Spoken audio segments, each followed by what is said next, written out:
Hope you guys are doing well. Welcome back. So in this video I'm going to show you that how you can manage your home menu. So as you can see, the home menu is here. Now if you want to manage the cards, if you want to add the cards or remove the cards from the home menu, you can also do that. So let's start and let's see how we can do that. So first of all what we have to do, simply we need to go to the home menu, and after going to the home menu, as you can see, has the option for the manage cards. So we have to click on the manage cards. So as you can see, AI stand up. If you want to add to home, you have to click on the add to home. As you can see, now it's added. So I'm going to remove this one. As you can see, has the edit option. If you want to remove this, you can also do that. You have to click on the edit and it will be removed from your home menu. Recents, if you recents option is also here.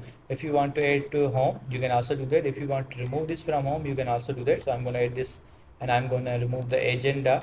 And so as you can see, here's the my work. If you want to add this, you have to click on the add, and if you want to remove this, you can also do that. So these all options are provided here. If you want to add them, if you want to remove them, you can also do that. And after doing these all things, you just have to click on this and it will be removed. So in this way you can manage your home menu, and you can add the cards and remove the cards. So I hope you guys understand this video, that how you can do this. So see you guys in the next video.